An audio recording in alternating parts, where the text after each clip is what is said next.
नमस्कार, मेरा नाम है चैतन्य दत्तात्रेय पाटिल।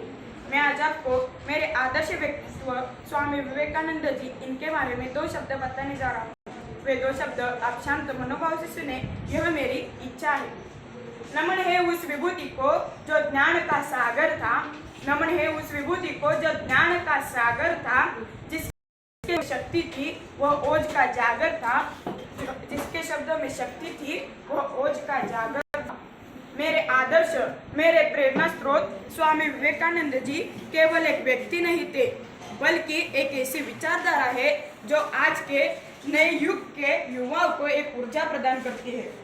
स्वामी जी का सारा जीवन हमें यही बताता है, हार मत मानना, आत्मविश्वास रखना और अपने कर्म की, अपने कर्तव्य की मशाल हमेशा जलाए रखना। उठो, जागो और अपने लक्ष्य तक बिना रुके चलते जाओ।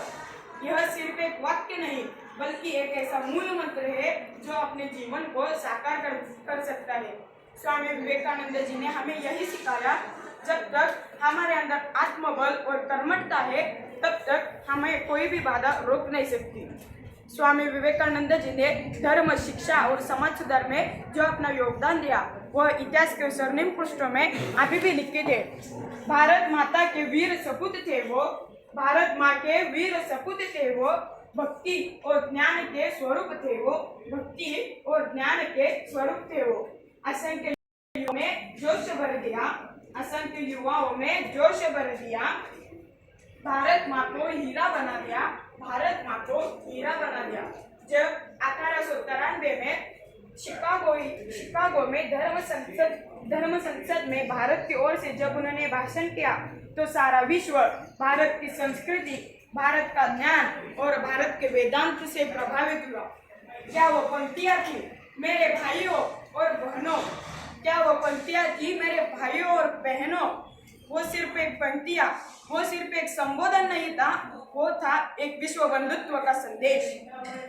क्या वो युग पुरुष थे जब उनके पास एक स्त्री आती है और कहती है, स्वामी जी मुझे आपसे विवाह करना है, मुझे आपके जैसा एक सुंदर और तेजस्वी पुत्र चाहिए। तो स्वामी जी कहते हैं, माता आपको अगर मेरा जैसा ही पुत्र चाहिए, माता अगर आपको मेरा जैसा ही पुत्र चाहिए, तो आप मुझे ही अपना पुत्र क्यों नहीं मानती? क्या वो इंसान थे? इंसान के रूप में इस भगवान को मेरा प्रणाम। जाते जाते यही कहूँगा, अपना पद मत छोड़ना, अपना पद मत छोड़ना, स्वयं को पहचानो, लिखो, पढ़ो, जागो और अपने सपने साकार कर लो, और अपने सपने साकार कर लो। धन्यवाद। जय हिंद, जय भारत।